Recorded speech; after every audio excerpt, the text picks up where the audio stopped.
بسم اللہ الرحمن الرحیم الحمد للہ رب العالمین الصلاۃ والسلام علی رسول الکریم رب اشرح لی صدری ویسر لی امری واحلل عقدۃ من لسانی یفقہوا قولی رب یسر ولا تعسر وتمم بالخیر آمین یا رب العالمین اللہم صلی علی محمد وعلی آل محمد کما صلیت علی ابراہیم وعلی آل ابراہیم انک حمید مجید اللہم بارک علی محمد وعلی آل محمد کما بارکت علی ابراہیم وعلی آل ابراہیم انک حمید مجید۔ جزاک اللہ خیر آپ سب کا جو یہاں پر جوائن کرے، اور ہمارے ہوسٹ کا جو میرا انٹروڈکشن دیے یہاں پہ۔ ہم ایسے کورس کا اور شارٹ انٹروڈکشن ہی بول سکتے ہیں ہم اس کو، کیونکہ ہم پورے فل ڈیٹیل میں اس کے نہیں جا سکتے وقت کی تنگی کی وجہ سے، کیونکہ 45 to 50 منٹس میرا وقت ہے۔ تو میں کوشش کروں گا کہ انٹروڈکشن آپ کے سامنے پیش کر سکوں، اور اللہ کا لاکھ لاکھ شکر ہے کہ اس نے ہم کو توفیق دی کہ ایک ایسے علم کا مطالعہ کرنے کے لیے ہم کو وقت نکالنے کی توفیق دی کہ جو آج امت مسلمہ کے ذہنوں سے اوجھل ہے۔ تو میں شروع کرتا ہوں ابھی اللہ کے نام سے جو بڑا رحیم اور بڑا مہربان ہے۔ ایک پوسٹ آیا تھا لائف ان سعودی عربیہ کے اوپر کہ ایک عورت، ایک خاتون اپنے بھائی کے جنازے میں شرکت کی ضد کرتی ہے، اور وہ قبرستان تک اس میت کے ساتھ آتی ہے، اپنے بھائی کی میت کے ساتھ آتی ہے، اور جب اس کو دفنا کے لوگ وہاں سے ہٹنے لگتے ہیں، اس نے بلند آواز میں یہ دعا کی۔ یہ دعا اس طرح ہے، میں آپ کے سامنے پڑھ دوں کہ جب بھی میں دعا پڑھتا ہوں، یہ جو خاتون نے اپنے بھائی کے لیے کی، تو میرے رونگٹے کھڑے ہو جاتے ہیں۔ وہ دعا کچھ اس طریقے سے ہے کہ اللہ یہ اب تیرے ہاتھ میں ہے، تو عادل بھی ہے اور خود مختار بھی۔ میں تجھ سے التجا کرتی ہوں کہ اس کو اپنی رحمت سے اس طرح محروم کر دے جس طرح اس نے مجھے محروم کیا 30 سال تک میرے والد کی وراثت میں سے، آمین۔ جس وقت پر میت کو دعاؤں کی ضرورت ہوتی ہے، جب وہ خبر میں اترتا ہے تو اس کو دعاؤں کی ضرورت ہوتی ہے، اور اس وقت پر اس کی بہن یہ بد دعا اس کو دے رہی ہے اس مال کے لیے جو اس کے کوئی کام نہیں آیا، وہ تو دنیا میں چھوڑ کر چلا گیا۔ تو اس سے ہم کو پتہ چلتا ہے کہ وراثت کی تقسیم اس کے ورثہ میں اللہ تعالیٰ کے پاس کتنی معنی رکھتی، اور دین میں اس کا کتنا جو ہے نا امپورٹنس ہے، جو ہم لوگ ہمارے آج معاشرے میں ہم دیکھنے کو ملتا ہمارے پاس کہ ہم اس کو کتنا سا جو ہے نا آرام سے لائٹ لے لیے، اتنا ایزی لے لیے کہ کریں گے تو ثواب ہے، نہیں کریں گے تو کوئی مسئلہ نہیں ہے۔ اس طریقے کا ہمارا ایٹیٹیوڈ ہے، لیکن آج کے انٹروڈکٹری پروگرام کے بعد میں آپ کو پتہ چل جائے گا کہ اس کی کیا سیویریٹی ہے ہمارے دین کے اندر۔ اس وراثت کی تقسیم کی آیتیں قرآن مجید میں بے شک جو ہے نا جگہ جگہ پہ آئی ہے، لیکن سارے کا سارا قانون جو بیان ہوا ہے وہ سورہ نساء کی آیت نمبر 11، 12 اور 176، یہ 3 آیاتوں کے اندر سارا قانون بیان ہو گیا۔ جامع آیتیں ہیں وراثت کی ہے۔ 11ویں آیت جو ہے وہ نسب کے رشتے کے تعلق سے ہے، اور 12ویں آیت نکاح کے رشتوں کے تعلق سے ہے، اور 176 کلالہ کے تعلق سے ہے۔ کلالہ وہ ہے جس میت کے اس آدمی کے انتقال پہ اگر اس کے باپ دادا نہ ہو، اور نیچے کی طرف بیٹا بیٹی نہ ہو، اور پوتا پوتی نہ ہو، موجود نہ ہو، زندہ نہ ہو، یا پیدا ہی نہیں ہوئے ہو، یہ 6 رشتے اگر نہ ہو تو پھر وہ میت کلالہ ہے۔ تو اس کی وراثت کی تقسیم کا حکم جو ہے وہ ان آیات میں، کون ان کے وارث بنیں گے، وہ اس 176 آیت میں آیا ہے۔ تو یہ 3 آیتیں ہیں جو وراثت کا سارا قانون اس کے اندر بیان ہو گیا ہے، اور اس کو کرنے کا جو اجر ہے اس کی اگلی آیت میں، آیت نمبر 13 میں بیان ہوا ہے اس کا کیا اجر ہے، اور اس کے بعد میں اس کو نہ کرنے کا یا اس کے اندر حقوق درازی کرنے کا، یعنی کہ اس کے اندر جو ہے نا حق تلفی کرنے کا، اس کے اندر امبیلنس کرنے کا، اس کے اندر مرضی چلانے کا، اس کی جو سخت وعید آئی ہے وہ سورہ نساء کی ہی اگلی آیت یعنی کہ 14ویں آیت کے اندر آئی ہے۔ میں آپ کے سامنے ان آیات کا چند پنچنگ پوائنٹس آپ کے سامنے رکھتا ہوں۔ اللہ تعالیٰ فرماتا ہے سورہ نساء کی 11ویں نمبر آیت کے اندر، یہ فریضۃ من اللہ ہے۔ کیا ہے یہ وراثت کی تقسیم؟ یہ فریضۃ من اللہ ہے، یہ اللہ کی طرف سے فریضہ ہے، تم کو کرنا ہے۔ پھر اللہ تعالیٰ فرماتا ہے یہ وصیت من اللہ ہے، یہ اللہ کا حکم ہے، تم کو کرنا ہے۔ یہاں پر اللہ تعالیٰ حکم کر رہا ہے، یہ فرض ہو گیا۔ اب جہاں پہ جب بھی محکومات یعنی کہ حکم جب قرآن کے اندر آ جاتے ہیں تو وہ فرض ہو جاتے ہیں. تو وراثت کی تقسیم یہاں پر جو ہے نا وصیت من اللہ ہے، یعنی کہ اللہ کا حکم ہے، اس کو کرنا ہے. یہ تلک حدود اللہ ہے، یہ اللہ کی باندھی ہوئی حدودیں ہیں جس کو تم کراس نہیں کر سکتے، اس کو پھلانگ نہیں سکتے. اور یہ تلک حدود اللہ زنا اور ربا جیسے گناہوں کے لیے آیتوں میں استعمال ہوا ہے، جو وراثت کی آیت میں یہاں پر استعمال ہو رہا ہے. اس کے بعد میں جو اس کے اندر کامیاب ہو گیا، اللہ تعالیٰ اس کے لیے بشارت، خوشخبری دیتا ہے، وعدہ کرتا ہے کہ وہ ذالک الفوز العظیم، یعنی کہ وہ سب سے بڑی کامیابی حاصل کر لیا جو وراثت میں کامیاب ہو گیا، اس کی وراثت صحیح سے تقسیم ہو گئی. اور جس کی وراثت صحیح سے تقسیم نہیں ہوئی، اس کے اندر جو ہے نا گڑبڑ ہو گئی، اس کے اندر جو ہے نا مرضی آ گئی، اس کے اندر جو ہے نا ناانصافی، بے دلی آ گئی، اس کو حق سے ادا نہیں کر سکا یا حق سے ادا نہیں کرا، تو پھر اس کے لیے اللہ تعالیٰ وہاں پر جو ہے نا خوفناک عذاب کا تذکرہ کرتا ہے. وہ ہے یدخلہ نارا خالدا فیہا لہ، یعنی کہ ہمیشگی کی دوزخ میں داخل ہو گیا وہ جو وراثت کے اندر نہ بے عدلی کر دیا. چلیے دیکھتے ہیں آخر وراثت کی ایسی اہمیت کیا ہے. قرآن مجید میں اور سنت میں ہمارے پاس اس کی کیا دلیل ملتی ہے. جو احکام قرآن مجید میں بیان ہوئے ہیں دوسرے علموں کے لیے، دوسرے علوم کے لیے، ایک 20% میں کہہ سکتا ہوں، 20 سے 25% وہ قرآن کے اندر ہے، لیکن اس کی تفصیلات جو ہم کو معلوم ہے وہ حدیث سے معلوم ہے.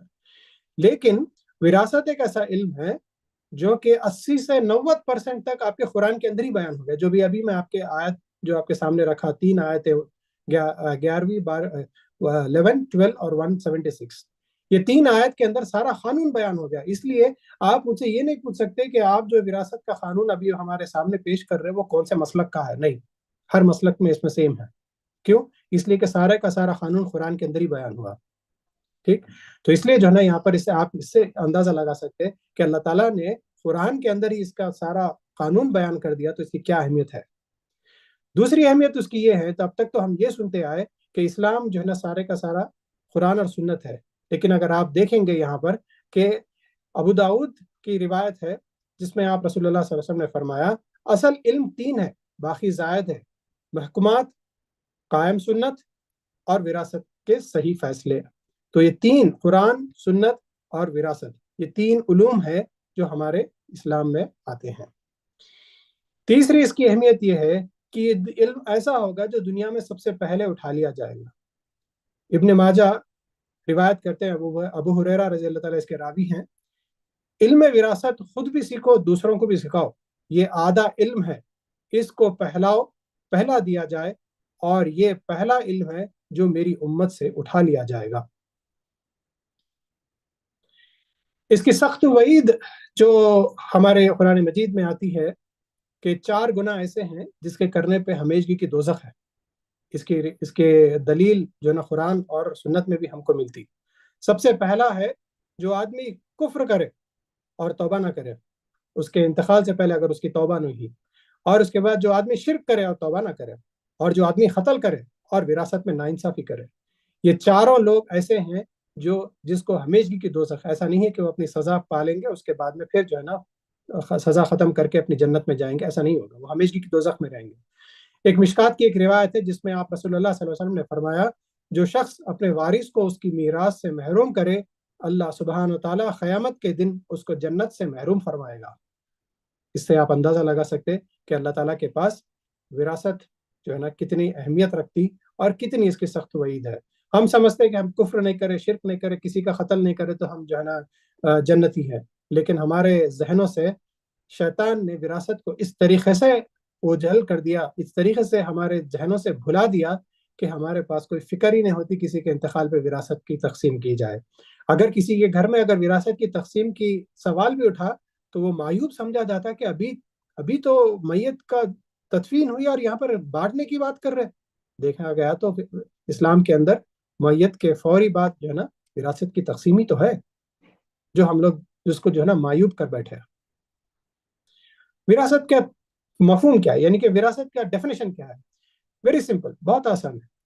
وراثت کا ڈیفینیشن یہ ہے کہ میت سے کسی سبب کی بنیاد پر، کسی لنک کی بنیاد پر، کسی کنیکشن کی بنیاد پر، کسی رشتے کی بنیاد پر ترکے کا ورثہ میں منتقل ہونا، یعنی کہ ٹرانسفر ہونا، یہ جو ہے نا وراثت کا ڈیفینیشن ہے.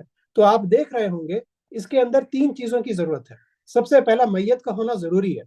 اگر میت نہیں ہے تو وراثت کی تقسیم نہیں ہے. تو اس سے کیا مطلب ہوا کہ آدمی کا مرنا ضروری ہے وراثت کی تقسیم ہونے کے لیے. اگر آدمی کا انتقال نہیں ہوا تو اس کی وراثت کی تقسیم نہیں ہو سکتی.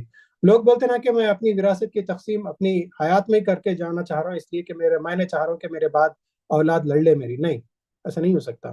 اگر آپ اپنے حیات میں اگر اپنی مال کو تقسیم کرنا چاہ رہے تو وہ وراثت کے ذریعے نہیں کر سکتے، وہ آپ گفٹ کے ذریعے، ہبہ کے ذریعے کر سکتے ہیں. انشاءاللہ ہم آگے کے سلائیڈز میں دیکھیں گے اس کو بھی.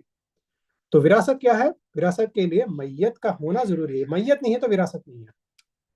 ٹھیک. اس کے بعد میں ترکہ بھی ہونا چاہیے جو بٹنے والا ہے، اور اس کے بعد ورثہ بھی ہونا چاہیے. یہ 3 چیزیں ہیں تو پھر وراثت کی تقسیم ہے. جو ایکسپرٹ آف وراثت جو رسول اللہ صلی اللہ علیہ وسلم مانتے تھے اور بتاتے تھے وہ زید بن ثابت رضی اللہ تعالیٰ تھے. یہ آپ کے علم کے لیے بتا رہا ہوں میں. میت کیا ہے؟ وہ آدمی جو دنیا سے جا چکا ہے یا پھر ابھی گیا ہے. جب انسان اپنی زندگی میں ہوتا ہے تو اس کے مال کو مال کہیں گے، لیکن جب وہ فوت ہو جاتا ہے، وہ میت ہو جاتا ہے، تو پھر اس کے مال کو ہم مال نہیں کہیں گے. پھر کیا کہیں گے اس کے مال کو؟ اس کے مال کو کہیں گے ترکہ. ہم انڈیا میں جو ہے نا مختلف زبانوں میں ہم ترکہ یہی سمجھے کہ وہ حصہ جو وراثت میں لڑکی کو جاتا جو بہت ہی چھوٹا اور کم حصہ رہتا اس کو ترکہ بولتے ہیں، اور جو بڑا حصہ رہتا جو لڑکے کو جاتا اس کو جو ہے نا حصہ بولتا ہے. یہ غلط ہے. ترکے کا مطلب ہے وہ چیز جو میت دنیا میں ترک کر کے گیا ہے، چھوڑ کر گیا ہے، وہ ترکہ ہے.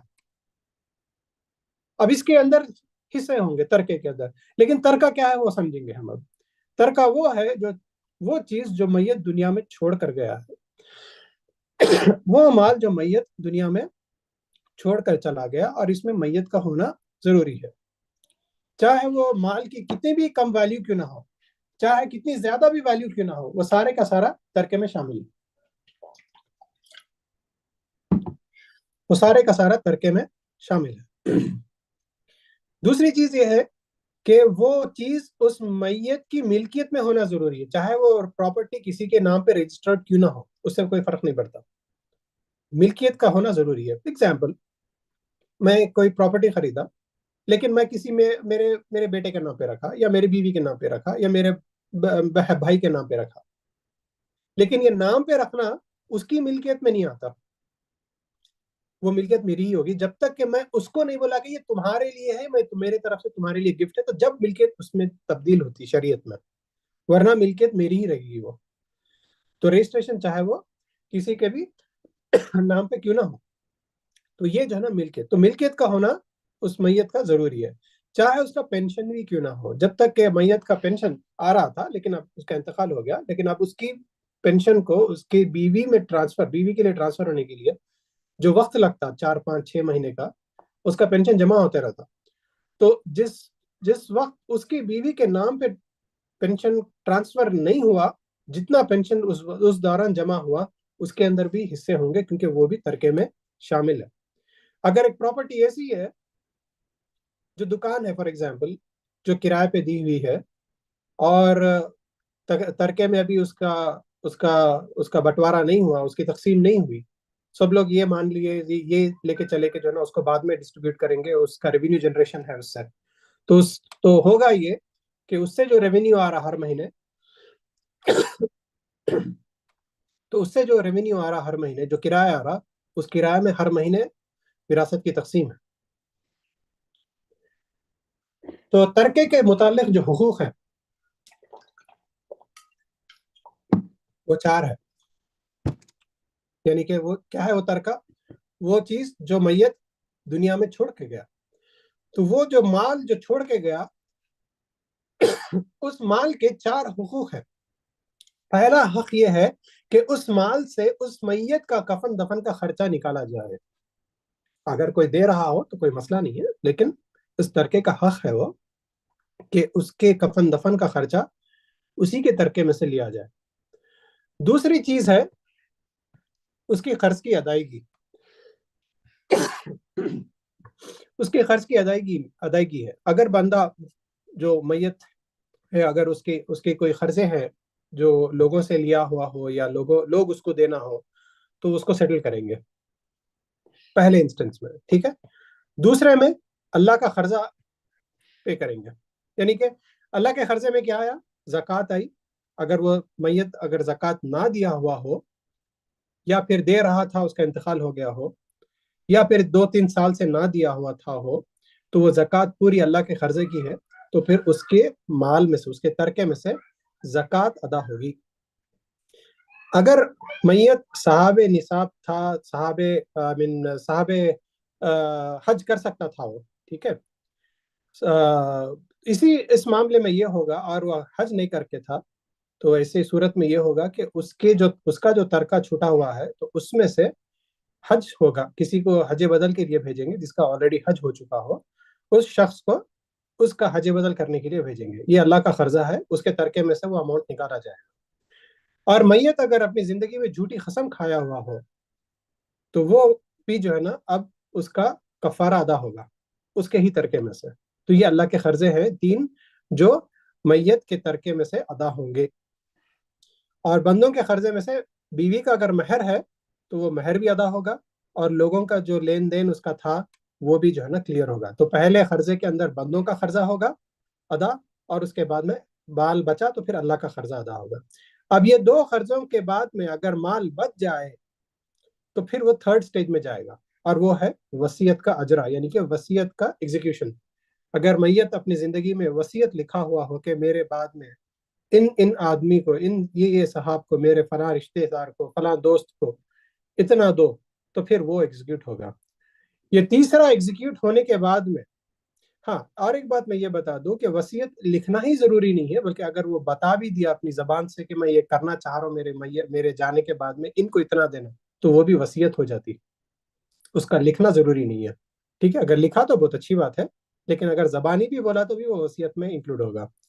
تو یہ 3 کام ہونے کے بعد میں اگر مال اس کا ترکہ بچ گیا تو پھر وہ جائے گا وراثت کی تقسیم میں. تو جب کبھی بھی کسی کا انتقال ہوتا ہے تو ہم کو چاہیے کہ وراثت کی تقسیم فوری شروع نہیں کرے. وہ شروع کرنے سے پہلے یہ 3 کام کرنا ضروری ہے, 1 2 اور یہ 3 کام کرنے کے بعد میں آپ کو وراثت کی تقسیم ہے. یہ ترکے کے متعلق حقوق ہے, یہ ترکے کا حق ہے کہ یہ 4 کام کرے اس کے مال سے, اس کے ترکے سے جو دنیا میں وہ میت چھوڑ کر گیا ہو. ورثہ کون ہے؟ ورثہ کو ہم جو ہے نا 3 حصوں میں ڈیوائڈ کریں گے. ایک ہے نسب, دوسرا ہے نکاح, اور تیسرا ہے ولا. آج کے دور میں جو ہے نا ولا تو نہیں ہے. ولا وہ ہے جو کسی غلام کو اگر کوئی چھڑا دے اور وہ غلام جو ہے نا اپنا مال کمائے اور جمائے اور اس کے بعد میں وہ دنیا سے چلا جائے, تو پھر وہ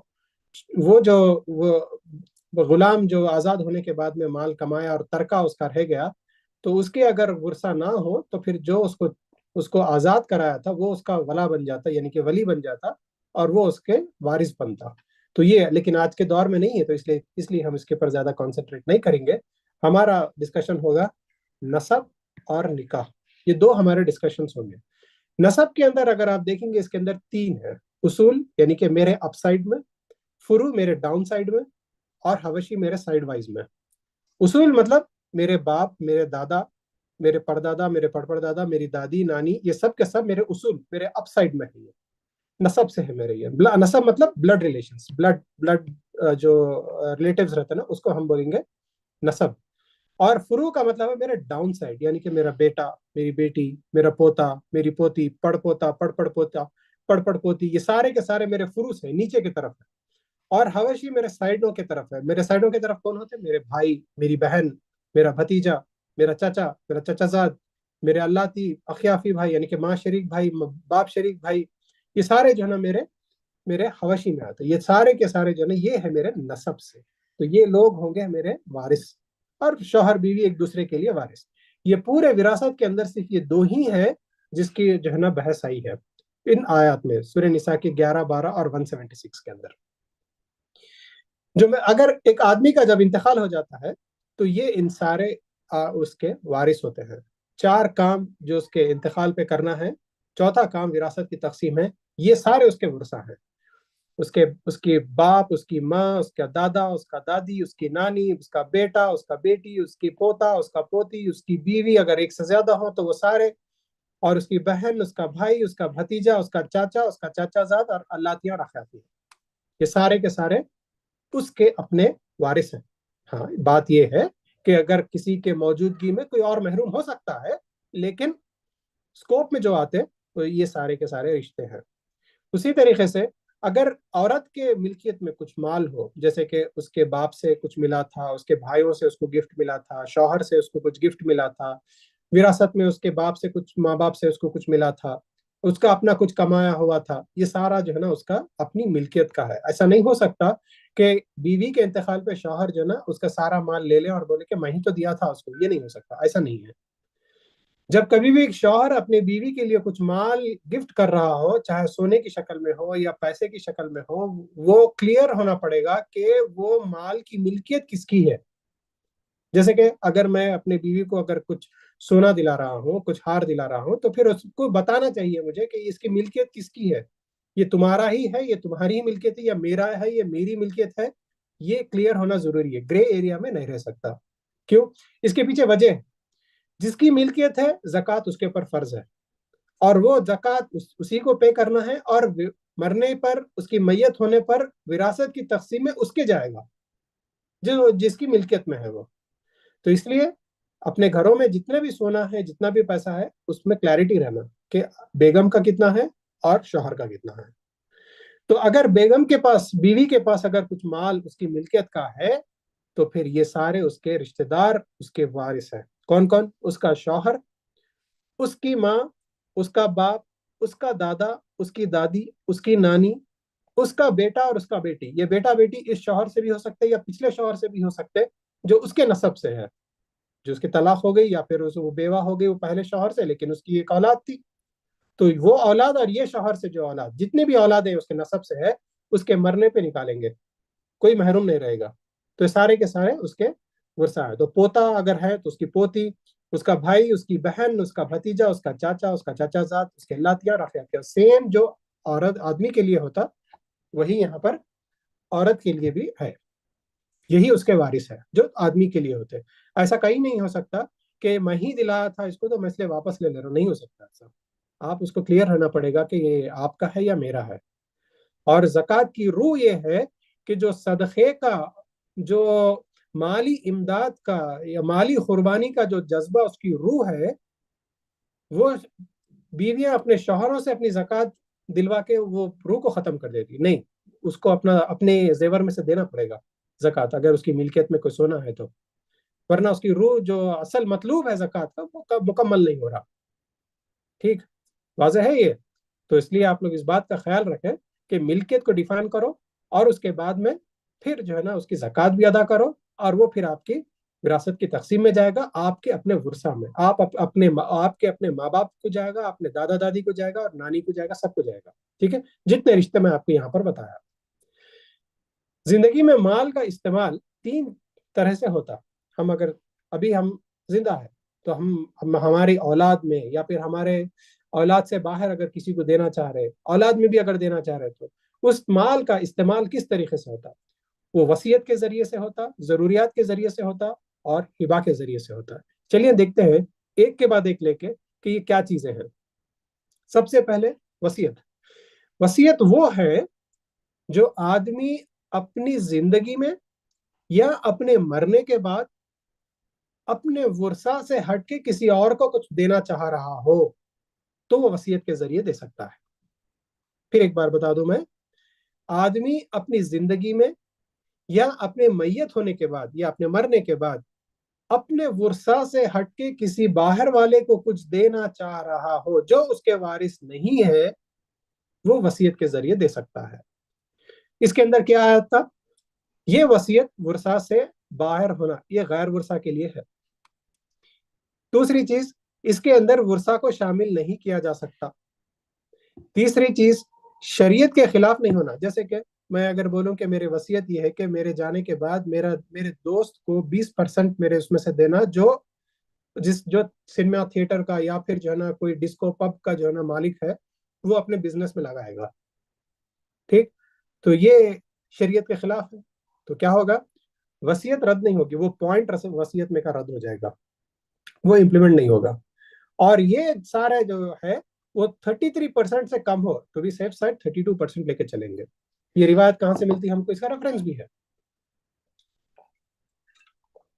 اس کا ریفرنس یہ ہے کہ سعد بن وقاص رضی اللہ تعالی جب سخت بیمار تھے اور ان کے پاس میں صحابی سارے آ کے ان سے ملاقات کر رہے تھے کہ ہو سکتا ہے ان کا آخری وقت ہو. ویسے رسول اللہ صلی اللہ علیہ وسلم بھی ان کی مزاج پرسی کے لیے آئے. تو سعد بن وقاص رضی اللہ تعالیٰ نے فرمایا کہ اے رسول اللہ صلی اللہ علیہ وسلم، کیا میں اپنی پوری جائیداد، اپنا پورا مال اللہ کی راہ میں دے سکتا ہوں؟ تو آپ نے فرمایا نہیں. پھر فرمایا کیا میں 2/3 دے سکتا ہوں؟ پھر آپ فرمایا نہیں. پھر کیا میں 1/2 دے سکتا ہوں؟ آپ نے فرمایا نہیں. کیا میں 1/3 دے سکتا ہوں؟ تو آپ نے فرمایا ہاں.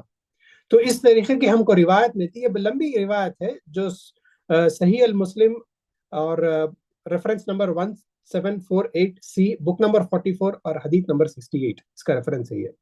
تو اس میں ہم کو یہ ملتا کہ جو نا ہماری جو اللہ کی راہ میں دینے کی، چاہے وہ مسجد کے لیے ہو یا پھر جو ہے نا کسی غریبوں کے لیے ہو یا پھر جو ہے نا ورثہ سے ہٹ کے کسی کے لیے ہو، وہ جو ہے نا 1/3 سے کم ہو. ابن عباس کا قول ہے کہ یہ 25% سے زیادہ نہ ہو، یعنی کہ 1/4. لیکن سعد بن وقاص رضی اللہ تعالیٰ سے جو روایت ملتی ہم کو، وہ جو ہے نا 33% سے کم ہو، یعنی کہ 32% ہو سے زیادہ نہ ہو، یہ ہم کو ملتی. اچھا، دوسری چیز یہ ہے ضروریات.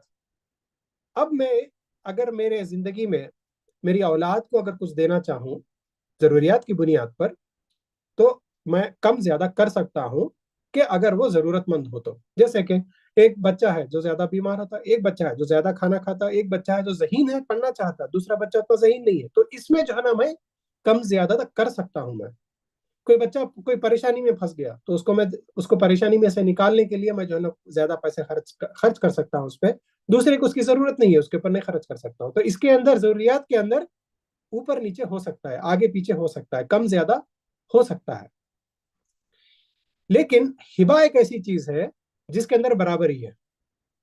اگر آپ اپنی اولاد میں، چاہے وہ لڑکا ہو یا چاہے لڑکی ہو، اپنی زندگی میں آپ اگر اپنی اولاد میں مال بانٹنا چاہ رہے اپنا، تو وراثت کے قانون پہ نہیں بانٹ سکتے.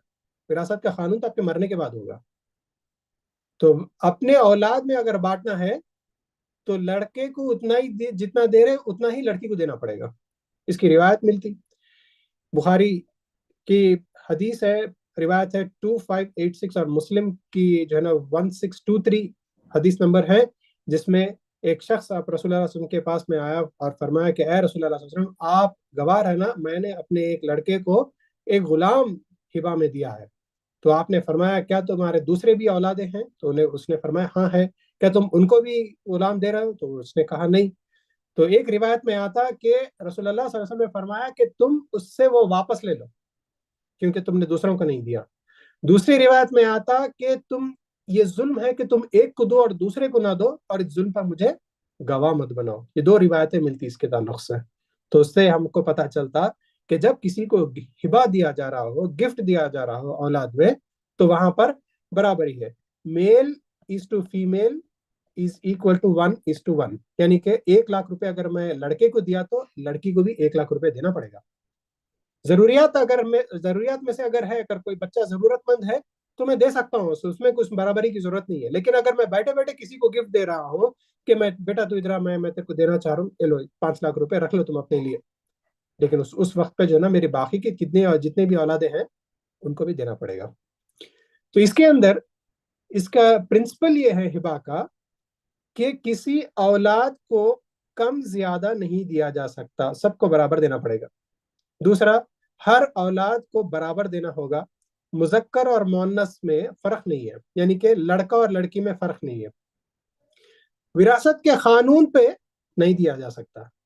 کسی وارث کو ضرب نہیں دیا جا سکتا. جیسے کہ وارث کو ضرب نہیں دیا جا سکتا کا مطلب یہ ہے کہ اگر آپ دیکھیں گے یہاں پہ ایک ایگزامپل ہے، یہاں پہ ایگزامپل یہ ہے کہ ایک میت ہے، ٹھیک ہے، اس میت کی ایک بیوی ہے، 2 بیٹیاں ہیں اور بہن ہے.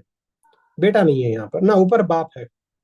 تو ایسی صورت میں کیا ہوتا، بیوی کو تو اس کا اپنا حصہ مل جاتا 1/8، اور بیٹیوں کو اس کا اپنا حصہ مل جاتا 2/3. لیکن باقی مال یہ بیٹیاں کیا کرتے، میت کی بہن کو وارث بنا لیتے اپنے ساتھ، اور باقی کا مال اس کی میت کی بہن کو دیتے. تو اب یہاں پر کیا ہو گیا، میت کی بہن وارث بن گئی. اگر یہ میت آدمی ہے تو ان لڑکیوں کی پھپھو وارث بن رہی، باقی کا مال لے کے جا رہی ہو. اگر یہ میت عورت ہے تو یہ لڑکیوں کی خالہ یہاں پر جو ہے نا وارث بن رہی. ٹھیک ہے. تو اس طریقے سے جو ہے نا اگر جس کو بھی اب یہ پتا چل گیا کہ میرے جانے کے بعد میں میری بہن میری وارث بننے والی ہے، اس لیے کہ میرا بیٹا نہیں ہے، اوپر میرا باپ بھی نہیں ہے، تو ایسی صورت میں میرے بھائی بہن میرے وارث بنیں گے. تو اب میں یہ کوشش کروں گا کہ میرے بہنوں کو نہیں پہنچنا، اس لیے میں اپنی زندگی میں دونوں کو برابر برابر ہبا دے دے رہا ہوں، 90% ہبا دے دے رہا ہوں دونوں میں. ٹھیک ہے، دونوں کو برابر برابر تو دے دے رہے. وہ تو رول آپ کا جو ہے نا یہاں پر فلفل ہو گیا کہ آپ جو ہے نا لڑکی اپنے اولاد میں برابر بانٹ دیے. لیکن یہاں پہ یہ فلفل نہیں ہوا، یہ کنڈیشن فلفل نہیں ہوا. کسی وارث پہ ضرب نہیں آ سکتی، یہاں پر آپ کی بہن پہ ضرب آ رہی، نقصان ہو رہا اس کا. تو یہاں پر جو ہے نا آپ اپنا ہبا بھی جو ہے نا اپنے 2/3 یعنی کہ آپ 1/3 یعنی کہ 32% سے زیادہ نہیں کر سکتے. ایون علماء کرام کا یہ مشورہ ہے کہ اگر آپ کا بیٹا بھی کیوں نہ ہو، جب آپ کا بیٹا ہو جاتا تو آپ کے بھائی بہن آپ کے وارث نہیں بنتے، بیٹا ان کو محروم کر دیتا. تو آپ کا بیٹا بھی کیوں نہ ہو تبھی بھی آپ جو ہے نا اپنی پوری جائیداد کو ہبا میں اولاد میں گفٹ میں مت دو، اس لیے کہ کل کو کیا وقت رہتا، وہ لوگ آپ کے وفادار رہتے، آپ کے جو ہے نا فرما بردار رہتے، آپ کو پتا نہیں. اس لیے مال اپنے ساتھ رکھو، 32% سے زیادہ گفٹ مت کرو. تو 32% وصیت کے لیے بھی ہے اور ہبا کے لیے بھی جو ہے نا مشورہ ہے علماء کرام سے کہ جو ہے نا اس سے زیادہ نہ دیا جائے. آخری چیز جو سب سے امپورٹنٹ ہے، جو آج کے ماحول میں کنٹروورشل بھی ہے، یہ کہ پوزیشن دینا ضروری ہے. اگر کوئی زمین میں اپنے اولاد میں سے کسی کو ہبا میں دے رہا ہوں تو پھر میرے کو اس کو پوزیشن دینا ضروری ہے. پوزیشن نہیں دیے تو ہبا نہیں ہوا. پوزیشن نہیں دیں گے وہ ہبا میں شامل نہیں ہے. وہ ایسا ہو گیا کہ میں وصیت کرا کہ میں یہ گفٹ دینا چاہ رہا ہوں میرے بیٹے کو، میرے مرنے کے بعد انہیں لے لینا ہے. تو میرے مرنے کے بعد انہیں لے لینا ہی ہے، اس کا مطلب کیا ہو گیا، وصیت ہو گئی ہے. لیکن وصیت کے اندر تو ورثہ کا انکلوژن ہی نہیں ہے، وصیت تو باہر والوں کے لیے ہے، تو وہ وصیت کہلائے گی. تو اب کیا ہوگا، وہ زمین اس کو نہیں ملے گی اور وہ وراثت کی تقسیم میں جائے گی. آج ہمارے پاس 99% معاملے جو ہبا کے تعلق سے ہے وہ اسی کے مد نظر ہے کہ پوزیشن نہیں دیے تھے. اب پوزیشن نہیں دیے تو پھر جو ہے نا وہ وراثت کی تقسیم میں جائے گا، سب کو اس کو نہیں ملے گا. تو اس لیے کرنا کیا ہے، جب کوئی گھر اگر باپ اپنے اولاد میں سے کسی کو گفٹ کرنا چاہ رہا تو اس کو کرنا یہ ہوگا کہ اس گھر سے اپنا سامان لے کے بہتر طریقہ، احسن طریقہ یہ ہے کہ سامان لے کے باہر جانا اور اس کے بعد میں بیٹے کی اجازت لے کے پھر واپس آنا. یہ احسن طریقہ ہے. دوسرا طریقہ یہ ہے کہ آپ سامان سمیت گفٹ دے دو. یہ کیسا ہے، مطلب جیسے کہ اگر میرے پاس ایک موبائل فون ہے اور وہ موبائل فون میرے دوست کو کسی کو پسند آ گیا، میرے بھائی کو پسند آ گیا، تو پھر میں کیا کر رہا ہوں، اس میں سے میری سم نکال کے وہ موبائل فون اس کو گفٹ دے دیتا ہوں. میں لے لو، میں دوسرا خرید تو کوئی مسئلہ نہیں، لیکن میری سم کے ساتھ تو نہیں دیتا نا.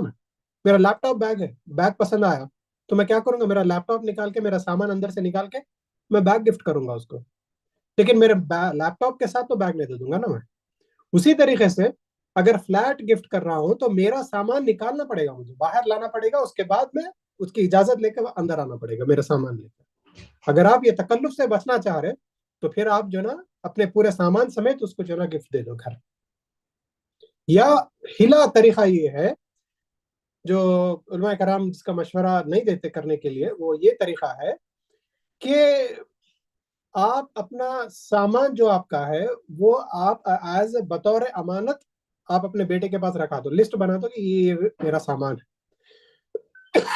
یہ میرا سامان ہے جو تمہارے پاس بطور امانت ہوگی اور میرے جانے بعد اس کے اندر وراثت کی تقسیم ہوگی. تو یہ طریقہ جو ہے نا ایک ہلا طریقہ ہے، لیکن جو ہے نا اس کو بھی کیا جا سکتا، لیکن اس کو پوزیشن میں دینا ضروری ہے. ایک زمین ہے، فار ایگزامپل ایک زمین ہے، وہ زمین اگر میں اپنے بیٹے کو گفٹ یا بیٹی کو گفٹ دینا چاہ رہا ہوں تو ضروری یہ ہے کہ میں اس کو لے کے جاؤں زمین پہ، اس کو 1-2 منٹ تو بھی اس کے اوپر وہ کھڑا کروں، اس کا قدم اس کے اوپر پڑے تو اس کے قبضہ آیا. میرے اس کے نام پہ کرنے سے کچھ نہیں ہوگا، اس کا قبضہ آنے کے لیے اس کا وہاں پہ جانا ضروری ہے. یہ بات جو ہے نا ہم کو کلیئر ہونا چاہیے. ہبا میں جب تک پوزیشن نہیں ہے جب تک وہ ہبا نہیں کہلائے گا، اور پوزیشن کے بغیر آدمی کا انتقال ہو گیا تو پھر وہ وراثت کی تقسیم میں جائے گا. اور دوسری چیز، کسی اس نیت کے ساتھ ہبا نہیں کر سکتے کہ میرے کسی وارث کو ضرب لگ رہی ہو. ایک چند کنڈیشنز ایسے ہیں جو علماء کرام کے پاس کے اوپینین سے ہے، ان کے اوپینین سے ہے کہ اگر آپ کسی کو ہبا میں کسی کو کچھ زیادہ دینا چاہ رہے کسی کو نہیں دینا چاہ رہے تو اس کے شرائط بتائے، اس کے کنڈیشنز بتائے.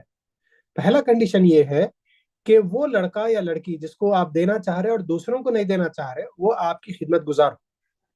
خدمت گزاری ایک کنڈیشن ہے. دوسرا کنڈیشن یہ ہے کہ جس اولاد کو آپ دینا چاہ رہے وہ معذور ہو، معذوری کے ساتھ ہو. تیسرا ہے دینداری. دوسری اولادیں ہیں آپ کے جو دیندار نہیں ہے، لیکن ایک اولاد ایسی ہے جو بہت دیندار ہے، تو کیا کر سکتے ہیں آپ اس کو گفٹ دے سکتے دوسروں کو دیے بغیر. تیسرا ہے ضرورت مند، جو میں آپ کو کیٹیگری بتایا تھا ضروریات. تو اگر کوئی اولاد میں سے کوئی ضرورت مند ہے، بیٹی ہے مشکل میں ہے، تو آپ جو ہے نا ہر مہینے اس کو دے سکتے، کوئی مسئلہ نہیں ہے.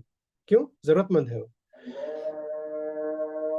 پانچواں ہے بدل کے طور پہ آپ دے سکتے ہیں کسی کو، لیکن یہ بدل سونے کی شکل میں دینا، گولڈ کی شکل میں.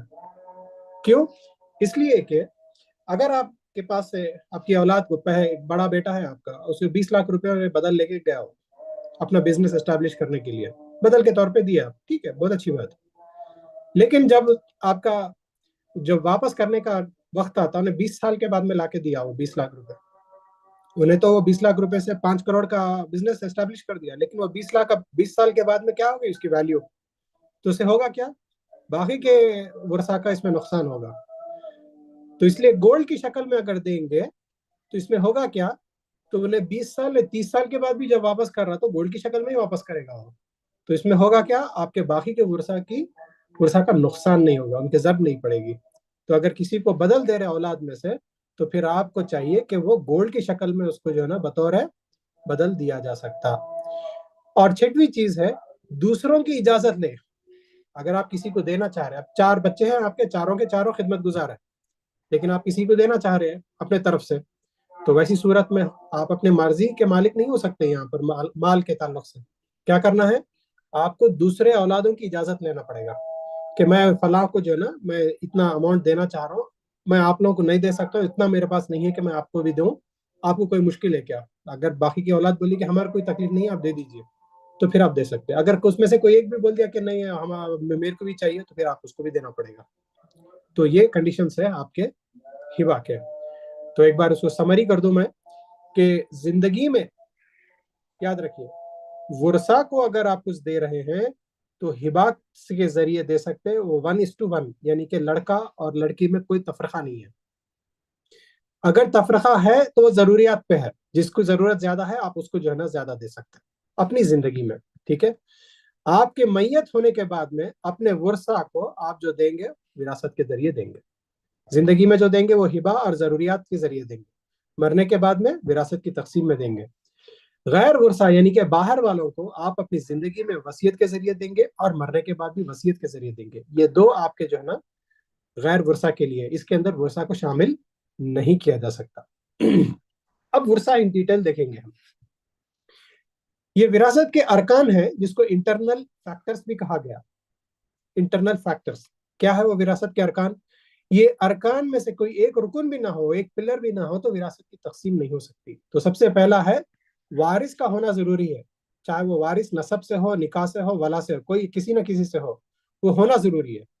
وارث نہیں ہے تو وراثت کی تقسیم نہیں ہے. دوسرا ہے میت کا ہونا ضروری ہے، میت نہیں ہے تو وراثت کی تقسیم نہیں ہے، جیسا میں آپ کو تھوڑی دیر پہلے بتایا تھا. اور تیسرا ہے ترکے کا ہونا ضروری ہے، ترکہ نہیں ہے تو وراثت کی تقسیم نہیں ہے. اس کے بعد میں شرائط میں ایکسٹرنل فیکٹرز دیکھیں گے. ایکسٹرنل فیکٹرز کا مطلب ہے جیسے کہ وضو ایکسٹرنل فیکٹر ہے، شرط ہے آپ کو نماز میں داخل ہونے کے لیے. تو یہ شرائط ایسے ہیں آپ کو وراثت میں داخل ہونے کے لیے یہ شرائط ہے، اور بہت امپورٹنٹ شرائط ہے. آپ اس کو بہت غور سے سنیے. سب سے پہلی شرط ہے کہ میت کا ہونا ضروری ہے، آدمی کی وفات ضروری ہے، جو انٹرنل اور ایکسٹرنل دونوں میں بھی آیا ہے. ٹھیک.